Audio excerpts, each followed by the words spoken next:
Molly Jacobs is a typical 15-year-old teenage girl going through puberty.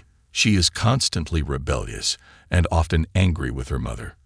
Her mother, Linda, consistently tries to control her, telling her what she should and shouldn't do. Linda also disapproves of Molly's friends and her fashion style, portraying her as someone who likes to be in control. Linda never listens to Molly or asks her what is important to her daughter. She seems to have never inquired about Molly's school life or who her daughter's closest friend is. Despite Molly understanding that her mother only wants what's best, Linda's idea of what's best will never align with Molly's. On the contrary, Molly's father, Jim or Jimmy as he is commonly known, is a completely calm person who learned from an early age not to worry too much about trivial matters.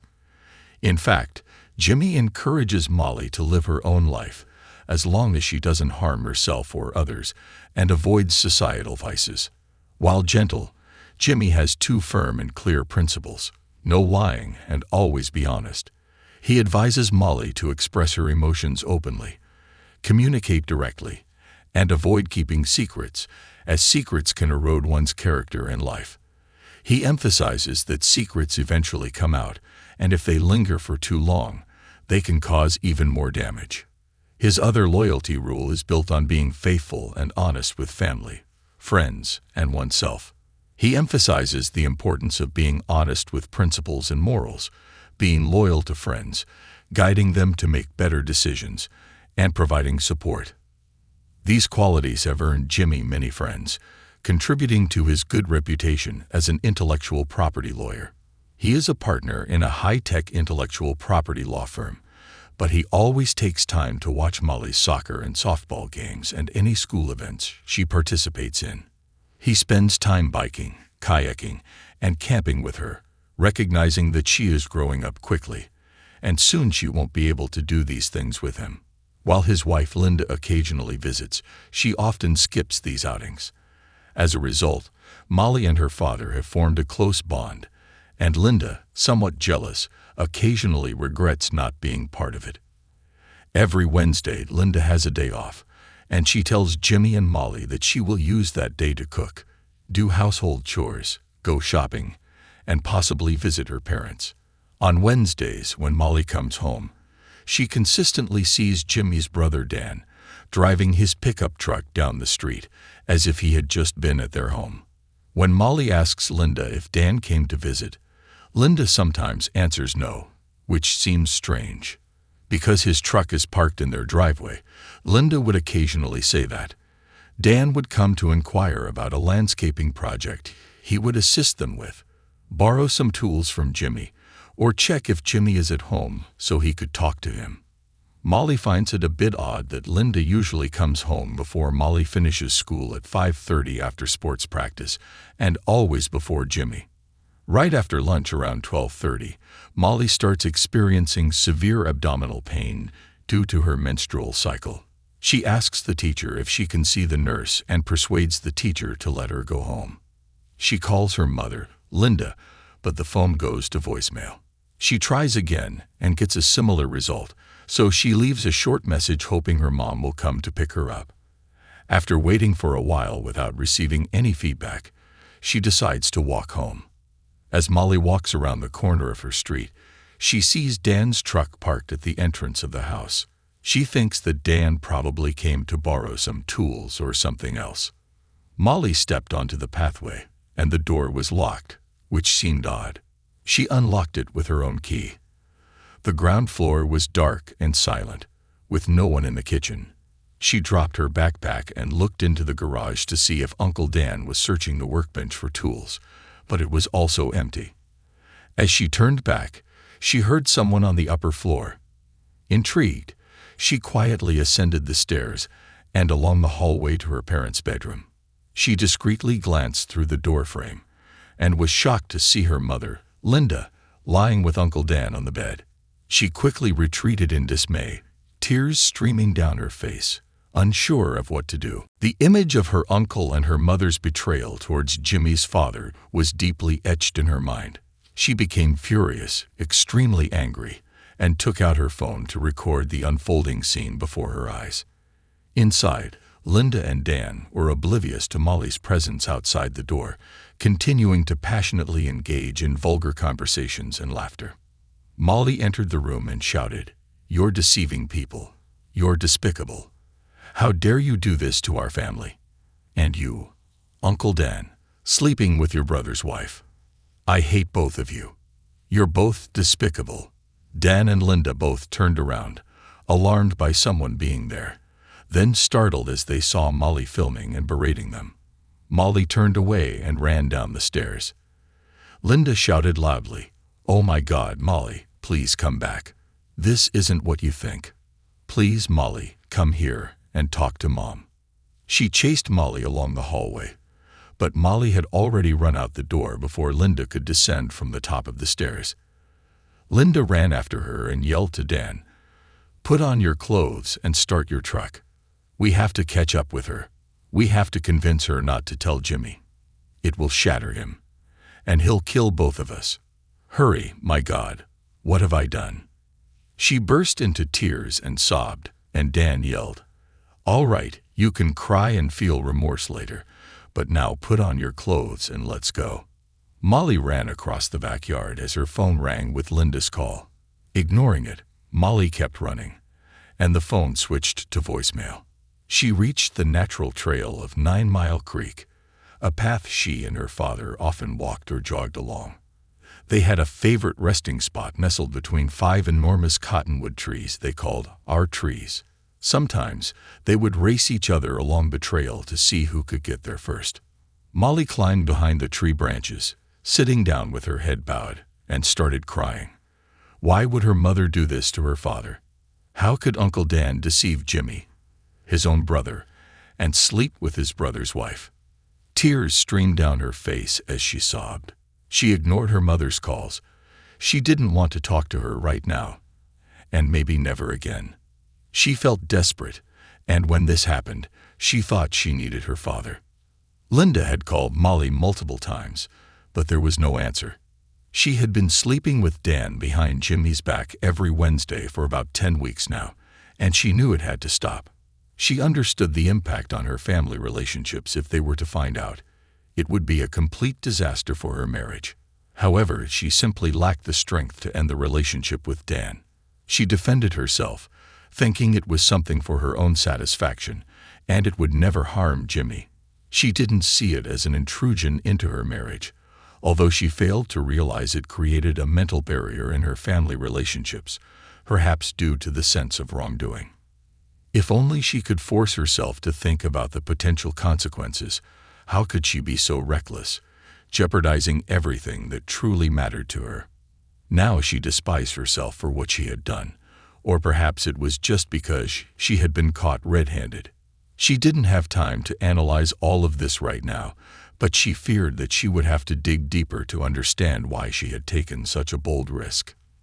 Now, as her daughter called her a deceitful woman and walked away, she truly began to grasp how many people could be hurt by her actions, including herself. She didn't understand why she had let this happen. She loved Jimmy and Molly more than anything in the world, and she knew that this affair would destroy her marriage. But she simply couldn't control the desire and excitement that came with engaging in this secret. But now she couldn't bear to think about what could happen to her family, and how she had just shattered the man and the daughter she dearly loved, and in the process, she was self-destructing. She continued to desperately call Molly and tried to leave messages, persuading the girl to talk and not let Jimmy know how she felt because it would devastate him. Molly ignored Linda's calls and decided to call her father. She dialed him, and he answered after the second ring. "Hello, my little girl. What's going on? Why aren't you at school? Are you okay?" Jimmy heard the tears and cries of his daughter, who was evidently in pain. "Molly, what happened? What's going on? Are you hurt? Where are you? Where's your mother? Dad, please come quickly. I need you. I'm near the grass. Don't let Mom know. And don't answer her calls until you meet me, please, Molly. Why were you and Mom arguing so loudly? Are you okay? What's happening? Just come, Dad. Come quickly. Don't call Mom.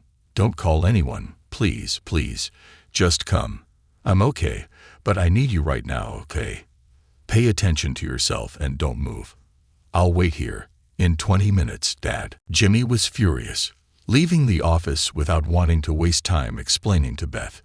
He simply told her that a client was going through a nervous breakdown, so they needed to leave immediately. He promised to provide all the details tomorrow. He left the building to his SUV, and as his phone rang again, he realized it was a call from Linda. He didn't answer, as promised to Molly, letting the call go to voicemail. He started his Porsche and left the parking lot, speeding through the city. He parked the car in a lot and jumped out, running along the street in his suit and tie. He bumped into a small tree fence and saw Molly curled up like a ball, crying. "Molly, Molly, please, what happened?" The girl threw herself into his arms, hugging him and crying even louder. Her entire body shook with sobs. He gently stroked her hair and back, and after 3 to 4 minutes, she gradually calmed down. "Molly, who hurt you? What happened? Did you and Mom have a fight?" Molly's mobile phone had missed calls from Linda, a total of 10 missed calls. His phone also rang, again Linda. He was about to answer, but Molly said, "Don't answer, we need to talk." "Dad, I don't know what to do. Dad always told me to be honest, loyal to the family, not to keep secrets when it's burdensome. But if the truth is worse, if the truth destroys others, what will happen next, Dad?" Dad sees that Molly is very sad and in pain. It's good to bring the truth and pain to light, where family and friends can help, support, and face it. "Right, sweetheart." "Oh, Dad, please, I'm sorry. Did Mom call you? If she did she leave a voicemail?" Jimmy looked at Molly strangely but opened his phone and checked Linda's voicemail. "Jimmy, I need to talk to you. Molly and I had an argument, and she left. She's obviously upset, and I don't think she understands what made her so sad. I'm looking for her. You can call me and let me know where she might be, or call her and tell her to call me. Jimmy, know that I only love you and Molly forever." It seemed like a very strange ending to the message, but Jimmy put the phone down and looked at Molly. Molly let out a sarcastic growl upon hearing the message. "Now let me pronounce my own message." She played Linda's first voicemail, and Linda's crying could be heard. As she said, "Molly, that's not what you think. It doesn't mean anything at all. Just a harmless and meaningless act.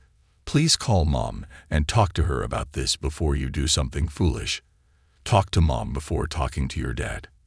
And Molly replied, "It's just a harmless act." Jimmy looked at her with confusion and wanted to ask something. "Be patient, Dad." Molly said, "Let's listen to the next voicemail from Mom." She pressed play, and Linda spoke as if pleading and begging. "Molly, please talk to me. Don't tell anyone, especially your dad. This will destroy him and our family." Hearing these words, Molly jumped up and burst out in anger. "Curse your mom. Did you say I'm ruining our family? Nonsense. You're the one relying on me." Jimmy remained completely optimistic and said, "Molly, you have to tell Dad what's going on, from start to finish."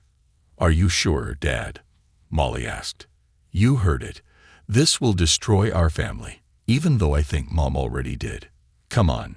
Jimmy looked at her and said, "Molly, you can't go through this and not tell your dad. Let's end this for God's sake. What happened?" "I'm sorry, Dad. I wasn't feeling well at school, so I decided to come home and call Mom several times, but her phone was off.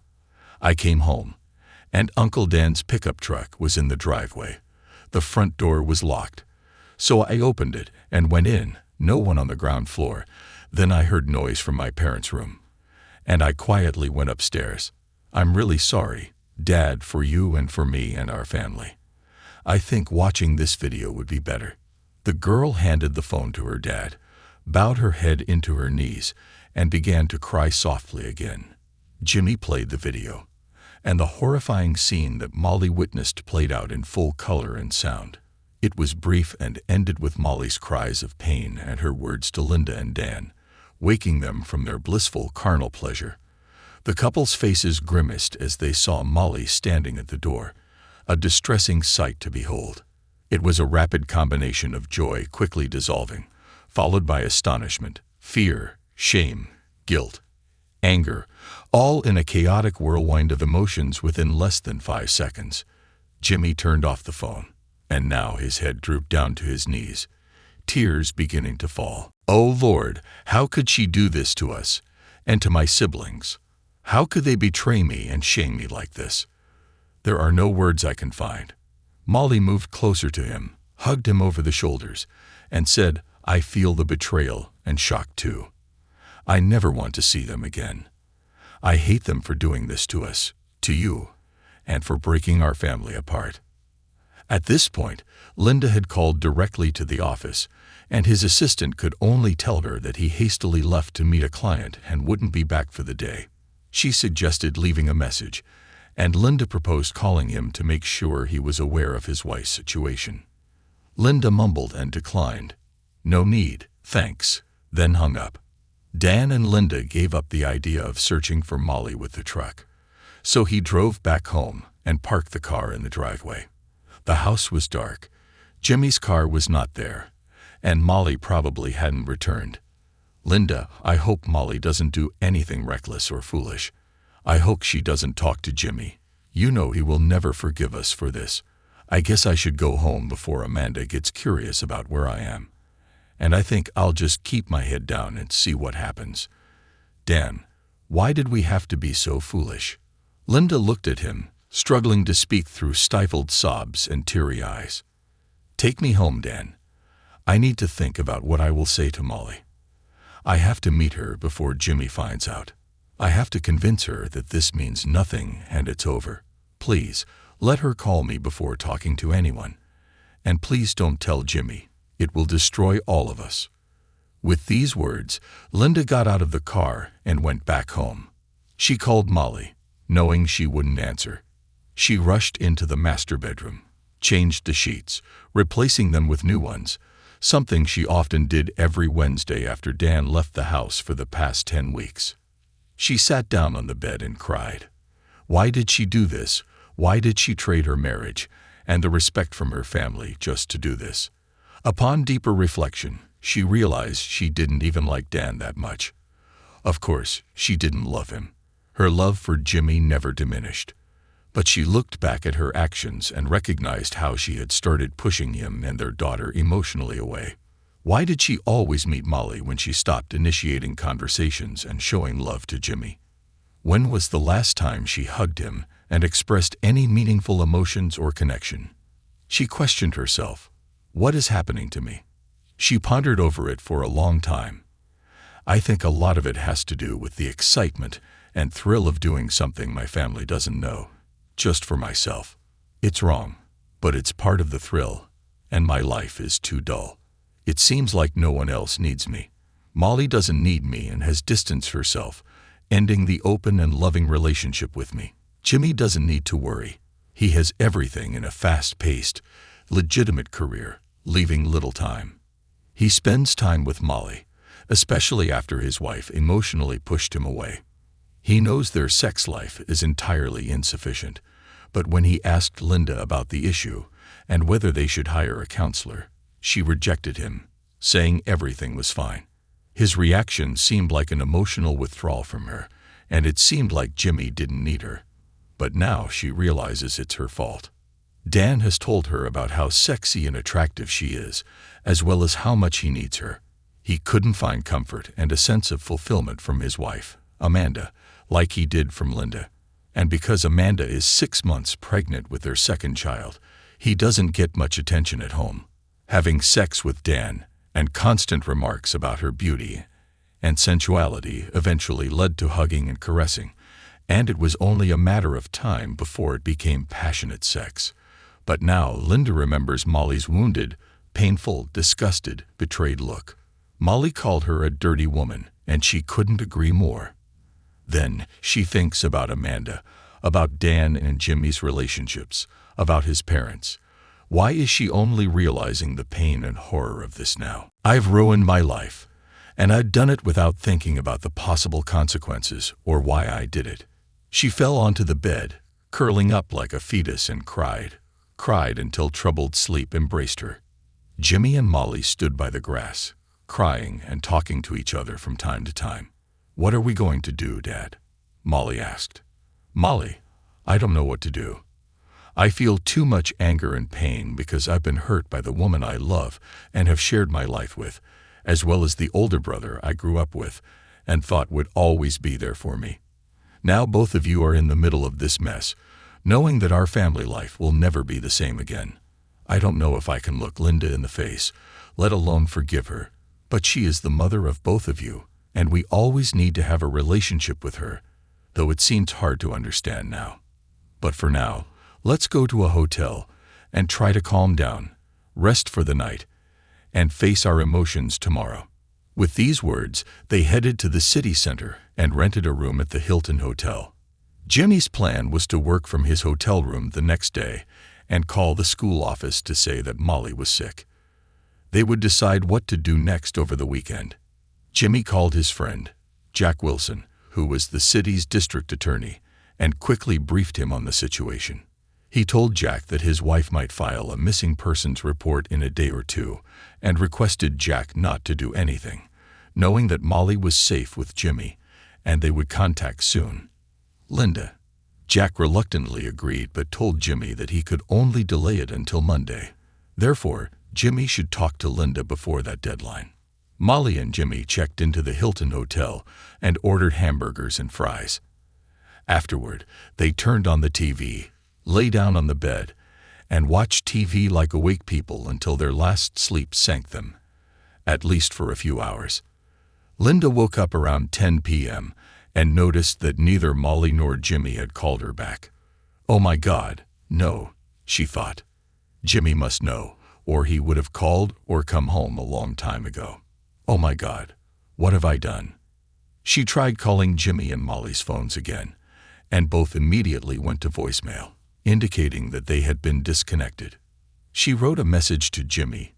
"Jimmy, I think you know by now, but please know that this means nothing, and I only love you. I'm sorry, but you have to let Molly know she's safe and come home and talk to me. Please understand. I really don't know what or how Jimmy will explain. Does he want to know the details? Would it be better if it was just once and a mistake?" She began to think about her story and what she would tell them. She waited until midnight, hoping for a call or a response to her messages. However, with no reaction, she lay under the blanket and tried to sleep. It was a night full of anxiety, sleeplessness, tears, and self-loathing for what she had done and the pain she had caused. In the morning, Jimmy and Molly woke up early and went to Hilton for breakfast. Jimmy called the school and informed them that Molly would be staying home for 2 days. He then contacted his workplace, stating that he would work from home using his mobile phone and computer if necessary, requesting them to only call in case of an emergency. He looked at Molly and said, "Molly, I'm truly sorry for what you've witnessed and for you being caught up in this awful situation. I think you're entering a phase of maturity, and all the challenges life can bring are arriving sooner than I expected. You're 15, and I fear you'll now view things from an adult perspective, like loyalty, honesty, and truth. Be true to your morals and principles. You'll encounter unpleasant things in life, but you must try your best to live by your own right and wrong." Mom, for some reason, discarded that with her actions towards Uncle Dan, and the trust and honesty cannot be restored. "I will contemplate the necessary steps, and since you're caught up in this with me, I'll take you through it step by step and help decide the future of our family. Firstly, I'll call Dan right now to find out what's going on." Jimmy dialed Dan's number, and Dan answered, saying, "I'll leave the house to not disturb Amanda. We just woke up." He rushed downstairs, out to the porch, and said, "What's going on?" Jimmy, angered, said, "What is happening? I think you should let me know what's going on. I want you to tell me in a straightforward and no-nonsense way. Why, when, and for how long you slept with my wife, Dan." Immediately, Dan stopped speaking and said, "Jimmy, I'm truly sorry, my friend. It was just a mistake, and when we started, We immediately turned back to reconsider, but it wasn't about you, Jimmy. It wasn't about love or any special connection between us. It was just a release of hormones. It was just a physical release and an immediate sense of desire and interest. I'm really sorry, Jimmy, but it truly meant nothing to us. Jimmy, have you talked to Linda yet? I think you should ask her these questions. I'm asking you, idiot, for how long? Dan hesitated. 10 weeks. Jimmy, every Wednesday, always at your place. Jimmy exclaimed. Why? Why would you betray me? Jimmy said, It's not about you, Jimmy. It's just unavoidable.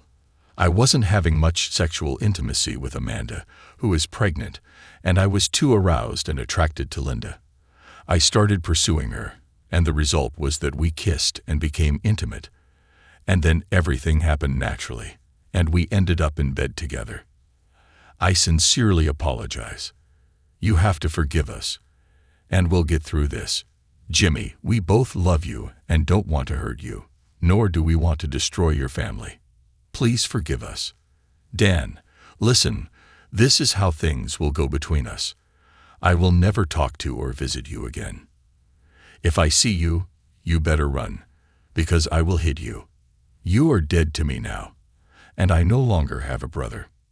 Dan began to apologize and pleaded with Jimmy to be reasonable, not to let this incident ruin their relationship. Jimmy, it means nothing. It's just sex to me. It means everything to me. Dan, you've destroyed my marriage and the trust of both brothers. Do you have any idea how it has affected Molly? So, don't tell me it means nothing. This means that neither of the brothers respected or loved us enough to avoid causing us the worst pain with that action. Jimmy hung up and decided this would be the last time he would talk to Dan. Molly and Jimmy spent Thursday and Friday working in a hotel room, eating at the restaurant, and then going out to get some fresh air. Linda kept calling, but both ignored or let it go to voicemail. Linda worried and didn't know how to reach them. She also called Dan, but he didn't pick up or respond to any of her calls. Eventually, she went to the police station on Friday afternoon to file a missing person report. My daughter has left home, and I want to file a missing person report and request help in finding her, she told the on-duty police.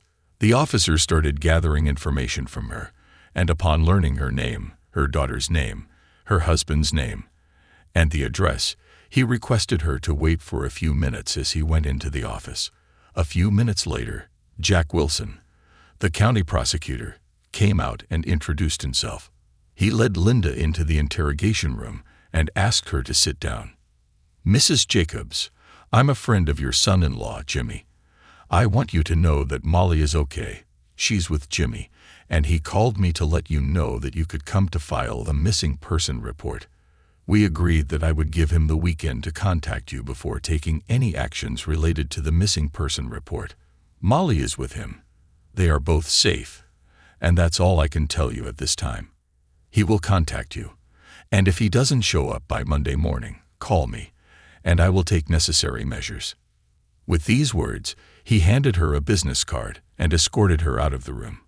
She felt the accusatory and disrespectful gaze as he stood up and led her out of the door. She guessed that Jimmy had told him the story and decided that she wouldn't push further by arguing. Jimmy had many friends, and they were always supportive of him. She walked to her car, sat down, and cried again. Back at the Hilton, Jimmy looked at Molly and said, We should probably talk to Mom and let her know that we're okay. Do you want to talk to her? No, Dad. I don't think I want to talk to her anymore. I can't think of any reason to accept what she did, and I can't imagine any apology that I could accept. How can you be sure she's telling the truth? How can you trust her again? We're all hurt, shocked, and betrayed right now, but time will lessen this pain, and we'll have to decide whether we want to move forward or try to repair the family. I'm thinking maybe we should drive back home so that she has a chance to sincerely talk about the relationship, and then we can decide. At the very least, we need more clothes and personal items if we're going to stay at a hotel, and I also need to go back to school on Monday. So I have to get my backpack and textbooks. Today is Sunday. Let's go there and give her the opportunity to tell her side of the story. And then we'll decide whether to stay or pack up and leave. I think we should treat her like that, so she has a chance to speak sincerely and tell us about the situation. Why, where, and for how long. Molly and Jimmy drove to the house and walked through the front door. The house was quiet and dark, except for the kitchen. They entered the kitchen, where Linda was sitting, drinking coffee, and staring into her cup.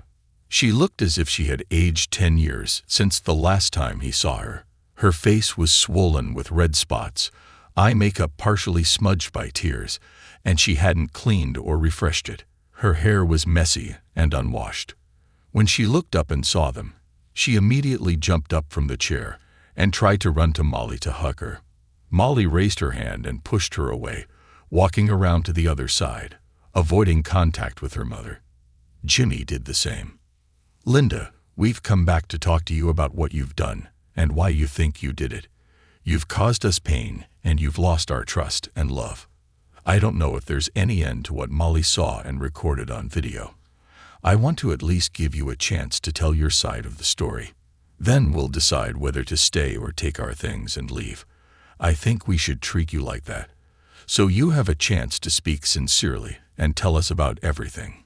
Why, where, and for how long. Linda cried softly, and her nose was running. She quickly grabbed a tissue, wiped away her tears, blew her nose, and looked at both of them. I'm truly sorry. Please understand that this has nothing to do with both of you. I love both of you more than life itself, and don't want to lose both. Jimmy, it was just sex. It meant nothing. It was the first and only time this happened, and it will never happen again. We can get through this. Don't leave our marriage because of a one-time mistake and meaningless sex. We can overcome this. Don't leave our family. After saying this lie, she turned away, and when she looked back, she saw Jimmy ready to explode with anger. Looking at Molly, Jimmy said, I think we'll move on to Plan B. Molly left the kitchen and went upstairs to pack clothes and personal items. After Molly left the room, Jimmy looked at Linda and shouted, So you're just going to use all these standard excuses instead of telling me the truth? Just meaningless sex. Oh, and by the way, your lame excuse about it being the first and only time really just makes me feel like you have no problem lying and deceiving. I talked to Dan, and I know this has been going on for 10 weeks, and I've seen videos of you having an affair with him and humiliating me while you do it. So who is lying, you or Dan? I know it's you, and I know I won't have any truth or understanding if I talk to you. I told Dan he was dead to me, and I would never see or talk to him again. It wasn't that easy for her, but that's exactly how I feel right now. And don't tell me that our marriage was ruined because of one mistake. It wasn't just a mistake. It was an ongoing secret relationship that she wouldn't have stopped if Molly hadn't stepped in. When Molly walked in, you seemed only worried about being caught. You betrayed and disrespected this family, and did this to my little brother right in my bed. So don't tell me I won't give up on marriage when you give up on it. I don't understand how she can have a relationship like that with Dan. What kind of relationship is it? Do you think your 15-year-old daughter will be able to cope with the disgusting things she sees? Jimmy turned and ran upstairs to the bedroom. Linda collapsed to the floor, sobbing. She thought she could save the situation by lying about how long the relationship had lasted and trying to convince him that all the efforts were in vain and that he should forgive her. She had never seen him so angry, and now she was wondering if there was a possibility of reconciliation with her husband and daughter. She was shocked by the pain and anger she caused by her betrayal, which she saw on their faces. A few minutes later, Molly and Jimmy came down with full suitcases. Jimmy took off his wedding ring, placed it on the counter, and they left in silence. Linda was left lying on the kitchen floor, curled up and crying. Jimmy and Molly returned to the Hilton, but Jimmy began looking for apartments close to school and not too far from his office. He called a few rental agents, and before the end of the day, he had a 6-month lease for a new 2-bedroom, 2-bathroom apartment with a pool and spa installed on it. Decor, BBQ grills, and dining tables, plus a gym. The next morning, Jimmy takes Molly to school, returns, and moves their modest furniture and wardrobe into the apartment. Jimmy started his job immediately, calling financial advisors and beginning to split pre-tax savings, checks, and joint accounts into one account in his name and one in Linda's name. After that, he contacted a reputable divorce lawyer to schedule a meeting later that afternoon. The divorce plan and all its financial adjustments were ready within 10 days. Jimmy instructed the lawyer to initiate the divorce application, but he didn't submit it until he received word from Jimmy. Throughout the 10 days, Linda continuously called and messaged Molly and Jimmy, pleading with them to talk, urging them to attend marriage counseling, and begging them to come home. Jimmy instructed his security at his office not to allow Linda onto the premises. Molly went to see the school vice principal, explaining the situation and persuading him that Linda should not be allowed on school grounds during this time. Molly overheard a phone call from Linda's parents, who called and left a voicemail, leaving Molly perplexed. In general, they expressed not understanding why Molly and Jimmy were treating their daughter this way over a minor conflict, and questioned how they could be so heartless to leave without talking to her. Molly decided to call Jimmy's parents to see if they knew anything. She called and asked, "Hello, grandparents, are you doing well? Have you been in touch with the family? And is there anything new? I know we haven't seen each other for a few weeks." They said there was nothing new. They were just waiting for Dan and Amanda's baby to arrive. They mentioned that Dan and Amanda would be visiting for lunch next weekend and asked if Linda, Jimmy, and Molly wanted to join. Molly quickly realized that no one in the family actually knew what was happening. Clearly, Linda had not been truthful with her parents, and evidently, Dan never discussed the issue with Amanda or his parents. That evening, Jimmy received a call from Linda's younger sister, Sherry, who accused him of taking Molly away from Linda over a minor disagreement about Molly's schoolwork and her friends. "How could you be so cruel, Jimmy? This is nothing like you at all." Jimmy simply stated that there were personal issues between him and Linda that would take time to resolve. 20 minutes after this call, Linda's parents called with a similar message, questioning how he could be so heartless to leave over minor disagreements and lack of agreement. Finally, late in the evening, Jimmy's parents called, asking if Linda, Jimmy, and Dan wanted to join them for lunch. Molly sensed that Jimmy was trying to avoid being accused, but both Linda and Dan kept the truth about what was happening to themselves. Molly looked at him and said, "Clearly, neither Linda nor Dan is saying anything remotely close to the real story to their families, and it turns out it's all your fault." She was furious, but her father just shrugged and said that things would work themselves out. 2 weeks later, after much deep reflection, self-awareness, and conversation with Molly, Jimmy decided that his love for Linda, the pain from betrayal, deceit, and unwillingness to admit she hadn't kept her marriage vows were too much to forgive. Clearly, she wasn't taking responsibility for her family, and neither was Dan. He decided to end everything and instructed the lawyer to serve divorce papers to Linda. Linda sat at home, determined to strategize on how to get Jimmy and Molly back so she could work on repairing their relationship. She knew she had hurt them, but she tried to convince herself that it was just meaningless infidelity. It was over, and everything would return to normal. She told herself they would remember her and come back, and when they did, she would be the most loving wife and mother possible. While pondering how to get Jimmy to talk to her, she heard a car pull up, and a few minutes later, there was a knock on the door. She looked out the window and saw a young man in a suit looking at her. She opened the door, and he asked, "Are you Linda Jacobs?" Worried that something might have happened to Molly or Jimmy, she replied, "Yes, I am." The young man handed her an 8x 11-inch envelope and said, "Mrs. Jacobs, you've been served." He quickly took a photo along with the package and then turned to leave in his car. Clearly, Linda had not told the truth to her parents, and evidently, Dan had not discussed this issue with Amanda or his parents. That same evening, Jimmy received a call from Linda's sister, Sherry, who accused him of taking Molly away from Linda over a minor disagreement about Molly's schoolwork and her group of friends. "How could you be so heartless, Jimmy? This is nothing like you at all." Jimmy only mentioned that there were personal issues between him and Linda that would take time to resolve.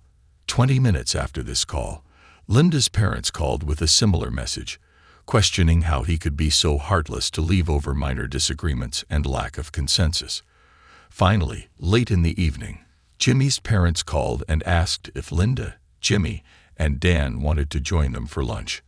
Molly realized that Jimmy was trying to avoid being accused, but both Linda and Dan kept the truth about what was happening to themselves. Molly looked at him and said, "Clearly, neither Linda nor Dan is saying anything remotely close to the real story to their families, and it turns out it's all your fault." She was angry, but her father just shrugged and said that things would work themselves out. 2 weeks later, after much deep reflection, self-awareness, and conversation with Molly, Jimmy decided that his love for Linda, the pain from betrayal, deceit, and unwillingness to admit she hadn't kept her marriage vows were too much to forgive. Clearly, she wasn't taking responsibility for her family, and neither was Dan. He decided to end everything and instructed the lawyer to serve divorce papers to Linda. Linda sat at home, determined to strategize on how to get Jimmy and Molly back so she could work on repairing their relationship. She knew she had hurt them, but she tried to convince herself that it was just meaningless infidelity. It was over, and everything would return to normal.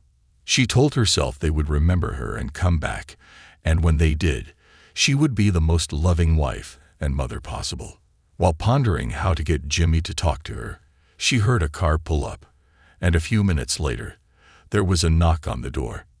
She looked out the window and saw a young man in a suit looking at her.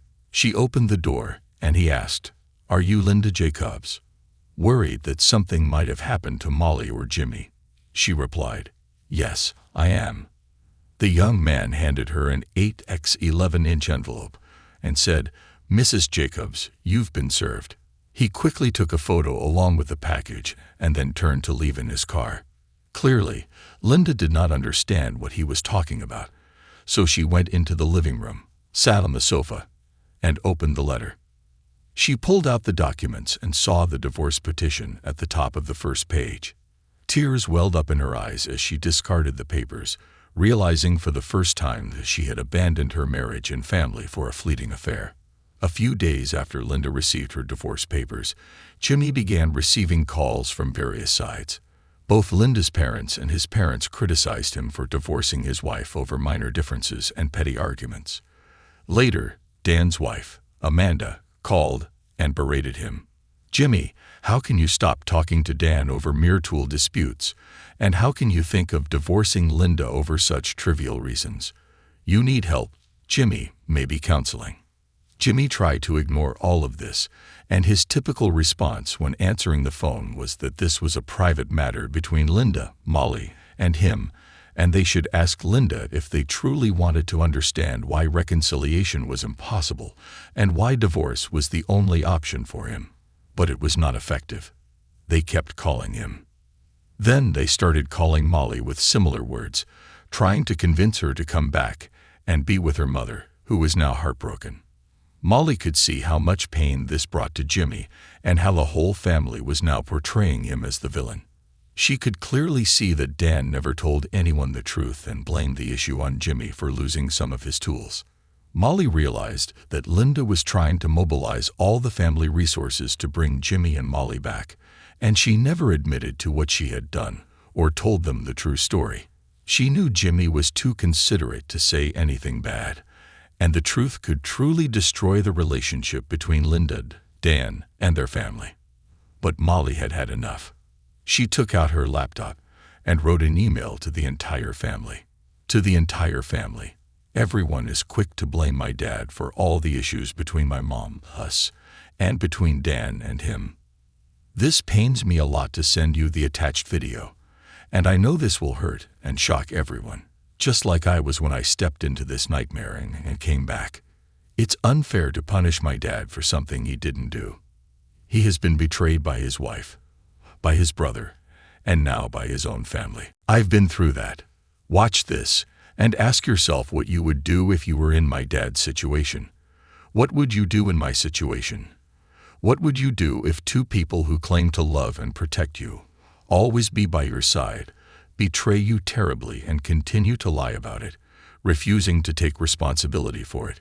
Watch this attached video privately, and then you can say whatever you want to Mom and Uncle Don about how Dad should react. She copied the email addresses of the entire family, including her dad, whom she knew would go crazy, but she felt obligated to support him, Linda, and Dan. Then she clicked the send button. Linda was at work and didn't check her personal email. Her phone was also turned off as she left the office and got into her car at the end of the day. When she opened her phone, hoping to see some response from Jimmy to her daily calls, begging for forgiveness, pleading for him to explain everything, and begging him to come home and talk. Instead, she saw missed calls from her parents, from Amanda, and from Jimmy's parents. First, she listened to a voicemail from Amanda. "You're a whore and a rotten woman. You not only ruined Jimmy's life with your dirty affair with Dan, but also ruined my life. I will never want to talk to you again, and I will be the strongest witness for Jimmy in the divorce case. He treated you with respect and love, and did everything for the family.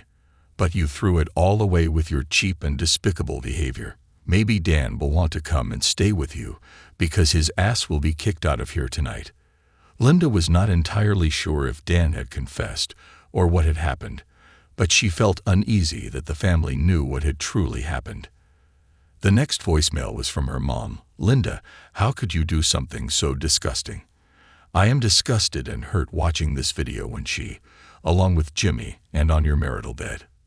Then poor Molly walked in and witnessed how her mom and her uncle betrayed her own dad and the entire family in such a disgusting way. How could you do such a dreadful thing? Linda leaned against the steering wheel and started crying. She opened her email on her iPhone and saw an email from Molly. She didn't want to open the video because she was pretty sure she knew exactly what it was, but she only did it to see how it would look from the perspective of the rest of the family. It was not just disgusting sexual acts. She also heard them with Dan clearly and loudly. Once again, "Fuck me, you dirty little slut, and don't stop," she screamed. Linda knew everything had come to an end. Her efforts to seek help from her family and persuade Jimmy to talk to her, changing his decision, were lost forever. She wondered what she was thinking. How, with so many lies, disrespect, and their refusal to acknowledge their actions, it could be equivalent to an illicit relationship. She realized she was only deceiving herself, with no chance of Jimmy turning back. He had been too hurt, and she realized she had lost the close and loving relationship with her daughter forever. She had no authority to act as a father to her daughter anymore. Every piece of advice or guidance she gave was just a hypocritical joke. She cried for an hour in front of the parking lot gate before she could start the car and drive home. 3 weeks later, Jimmy's lawyer called and said that since she didn't sign or return the divorce papers, he had arranged a court hearing in 2 weeks. He suggested she hire a lawyer and prepare. Linda sought out a divorce lawyer on the advice of a friend who had cheated and divorced. She was honest and opened her heart to the lawyer about what she and Dan had done and how she had come to this point. After reviewing the documents, the lawyer told her, "Your husband is quite generous and willing to split everything 50-50. It seems he's not hiding money or intentionally harming you by releasing the video, except for one thing. He's requesting full custody of the child. This is rarely granted by the judge, so at this point, I think we just need to go to court, deny this part of the divorce petition, and let the judge decide when they appear in court." It was the first time she had seen Molly or Jimmy in 8 weeks. They looked rested, and Molly appeared older and more mature than Linda's memory of her. Both Jimmy and Molly avoided eye contact with her, and when she tried to talk to them in the hallway, they simply turned away and walked off. "I apologize. Don't hate me forever. I know I don't deserve forgiveness, but I can't bear the thought of you hating me forever. If you can find any room in your heart for some kind of relationship, I would be grateful." With these words, they entered the courtroom, and the trial began. As they reached the part of the 100% custody decision, the judge shook his head and was ready to make the standard 50-50 ruling. At that moment, Jimmy's lawyer looked at Molly and said to the judge, "Before you make the final decision on my client's side, my daughter has requested me to come and quickly talk to you." The judge responded that it was highly unusual, but due to Molly's age, he would allow it. Molly stepped forward. Both lawyers also approached the bench. "Your Honor, I don't want to live with my mom. She has caused irreparable damage to our relationship. If you grant custody to her, I genuinely say that I will run away. I won't stay at her place even for one night. I want you to watch this short video and understand that this is exactly what I experienced one day when I came home early from school." With these words, she played the video and handed the phone to the judge. The judge's demeanor and gestures changed as he watched the video. He returned the phone and asked everyone to return to their seats. He said, "I will grant 100% custody to the father as requested. Therefore, there will be no child support from the mother, given the father's income. I also do not require the mother to pay child support. However, for visitation, I will establish that the mother is allowed to see the child weekly for 2 hours. The first 6 months of the visitation will be dedicated to counseling, which the father will pay for. The father is invited to participate, but it is not mandatory. This counseling will be an opportunity to see if the mother and child can build a relationship beneficial to their future." With these words, the judge adjourned the session. The entire room stood up and left for his chambers. Linda leaned over the table and cried upon hearing that Jimmy was granted 100% custody of Molly, but at least she had a glimmer of hope that with the help of a psychologist, they could rebuild their relationship. She could initiate some kind of relationship with her daughter, and perhaps with Jimmy. That's all she expects in life right now, desperately wanting at least to ensure her daughter understands that her mother loves her. Linda wants Molly to understand that she not only hurt Molly, Jimmy, and the entire family, but also destroyed her own life. The destruction affects everyone, and perhaps the greatest pain caused by Linda's relationships is the pain she herself endures. A year later, the discussion with Linda and Molly goes quite well. Linda can understand more about why she did what she did. Molly can see clearly that Linda is enduring as much pain as Jimmy and herself, or maybe even more. This, of course, doesn't mean Molly can forgive or ever justify her mother's actions. Molly starts spending some weekends at Linda's apartment.